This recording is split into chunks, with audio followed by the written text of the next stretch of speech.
สิ้นเดือนคอยซื้อเป็ดมาต้มเลยเจ้าถ้ากินวันเกิดคอยเดือนหน้าเอาวันเกิดเพิ่นไก่จะมาหอดให้เราเด้อก่อนเกิดข่อยกับมีเจ้ามีข่อยมีปลามีไอ้น้อยฉันนั่นแหละ4 คนนั่นแหละพ่อมีกันอยู่แค่นั้นแหละน้องฮะที่ยังลงเหลือลุงเบิ้ลถ้าเราอยากมากินกับมาเราอยากมากับมาเข้าใจก็น่ะซื้อเป็ดมาเห็ดเลือดแปลงเป็ดกับปลาสดโกโก้รสกับพวกคนงามเนาะนมย่านตรงเลงบัดฉันรอสักค่อยธรรมดาแต่คนนมใหญ่ก็ต้องย่านธรรมดา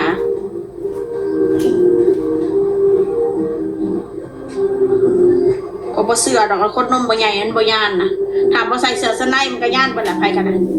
นอกจากใส่เสื้อชั้นในดึงไว้มันก็ตึงขึ้นจะหน่อยว่าซั่นซะย่อนคอยตามธรรมดาเด้อพี่น้องเด้อเฒ่าแล้วอายุก็บ่แม่นน้อยดอกข่อยเครื่องคนล่ะ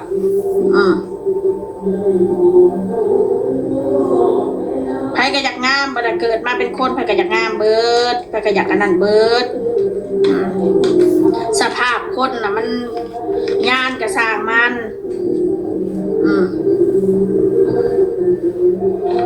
ขนาดดาราเจ้าเห็นว่าดารานั่งนั่งแบบ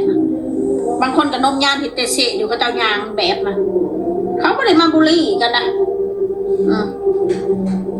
เยอะแยะเราลงดารานมยานนะขนาดเขารวยเห็นไหมบางคนเขาก็ชอบธรรมชาติบางคนเขาก็ไม่ได้มักเห็ดนมบางคนที่เขาเห็ดเขาก็ดึงขึ้นบางคนก็นมธรรมชาติยานหย่อนยานไปตามอายุมันก็เป็นเรื่องปกติมันเป็นสิมาว่าโอ้ให้กันแบบนี้ยังออกมายังมากล้าถ่ายคลิปอีกยังกล้าออกกล้องแต่ผู้ให้กูข่อยเขาก็ยังออกผู้เขาตาบอดแขนกุดแขนขาดเขาก็ยังออกไปยังสิบกล้า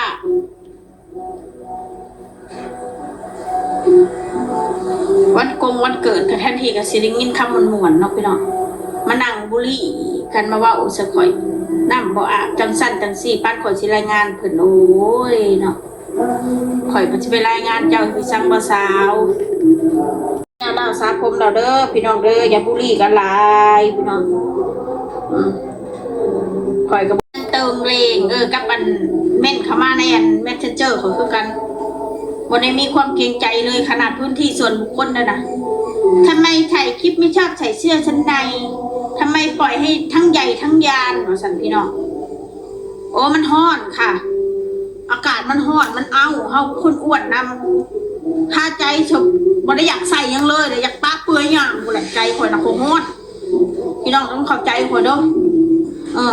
กลางคืนนี่ข่อยถอดเสื้อนอนใส่กางเกงในตัวเดียวนอนกูมือข่อยเป็นคนมุนมัดข่อยเป็นคนหมักขี้ฮ้อนเป็นแนวนั้นทำไมไม่ใส่เสื้อชั้นในนมทั้งใหญ่ทั้งยานแบบเรื่องของข่อยค่ะร่างกายข่อยเป็นยังเจ้าผู้งามก็ดีใจน้ำซาผู้เกิดมาเพียบพร้อมสวยและรวยมากดีใจน้ำเด้อข่อยนะมันคนขี้ร้ายคนบดีคนบ่คบมีใครอยากคบข่อยบ่เป็นยังบ่คบกับบ่คบอยู่ใครอยู่มันบ่คบก็อย่าเว้าให้กันแต่อย่าเว้าให้ได้ยินแค่นั้นแหละบ่คบกระสร้างข่อยบ่ได้มีประโยชน์ข่อยคบคนหรือคนมาคบข่อยมีประโยชน์ยังบ่ได้มีผลประโยชน์ยังกับข่อยคนที่อยากคบข่อยหรือคนนั่นนั่นนี่ไปใส่นะเฮ้ยมีนอนน้ำพอโอ้ยสะอ่อนเจ้าดีนะว่ามีพยาคบกระสร้างเถอะยังหน่อยค่ะเมื่อนี้ก็เป็นวันเกิดข่อยFCก็ให้กำลังใจข่อยหลายหลากพี่น้อยเพราะว่า Facebook เพราะว่า YouTube เนาะก็ขอบคุณหลายๆที่เพิ่นอวยพรวันเกิดให้ข่อยจริงวันเกิดของบริเหตุบริชนดอกมันก็เป็นแค่ครบรอบอายุเฮาครบรอบพอดีเถ่ามาเป็นอะไรตาห้อนแห้งบ่ห้อนตาก็มาเด็ดนับแต่เศร้าๆอยู่กัน 3-4 คนเท่านี้แหละพี่น้องได้กินเค้กกับน้องมานาแค่นี้แหละ เขามีบ่ได้มาเขาบ่ได้เป็นหยังดอกมาเขามียังกินดอกบ่ได้เฮ็ดหยังนะมีแต่แม่จะไปซื้อนมใหม่แมลงซื้อขนมให้มานาว หม้อมีนี่แหละ ซื้อขนมกับซื้อนมให้มานาวกับพ่อเนาะแมลงอะไรเนาะกินข้าวเนาะต้มไข่ทอดไข่มีความสุขกัน3พ่อแม่ลูกกับพ่อแล้ววันเกิดคอยกับขอบคุณหลายๆแต่เพื่อจะมาบุรีหน้าตาข่อยสภาพข่อยหน้าตาเจ้าก็คือเป็นฝาขี่มอเตอร์ไซค์แล้วก็นั่งอยู่ดาวมันไม่ได้คืออยู่ไทยนะอยู่ไทยเขาจะอาบน้ำ30,000เกี้ยงเอาเราได้พี่น้องเอ้ยอยู่มุกดาหารนะเกี้ยงออกแล้วนะขาวแล้วนะเห็นบอกข่อยอยู่มุกดาหารมองเพื่อนเสามองข่อยออกล่าสุดเห็นว่ามุกดาหารกันแล้วแต่มองอีได้มองเพื่อนร่างเก่ามองข่อยอยู่นะแหลกดำมันนะกันนะน้ำบดี ของวัดเราอยู่เสียกันนี่ ชี้แยกตรงไหนอ่ะ วันนา น่ะกับใครแน่อยู่ในเมืองใช้น้ำประปาก็ได้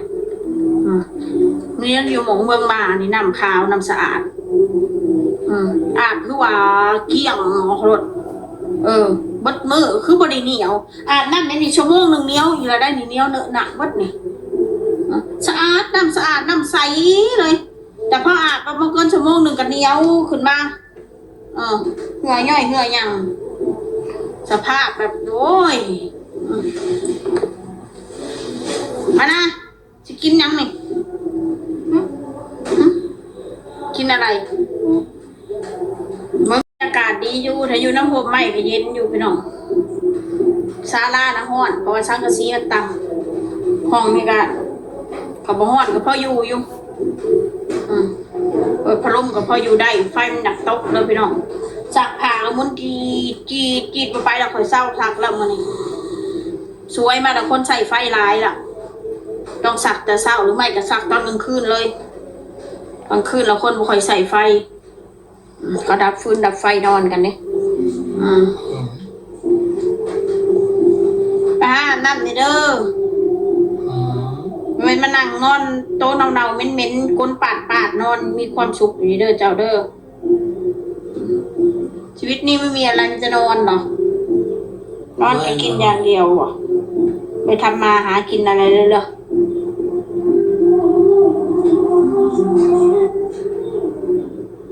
ถ้าเราคอยจะออกไปข้างนอกหาซื้อแนวกินกันแนวกินกันจะจิมี่ไปสั่งพี่น้องไปอันทางแบงกับมิตรปิ้งไก่ใส่กรอกมัมก๋วยเตี๋ยวเฟอลาบงัวแค่นั้น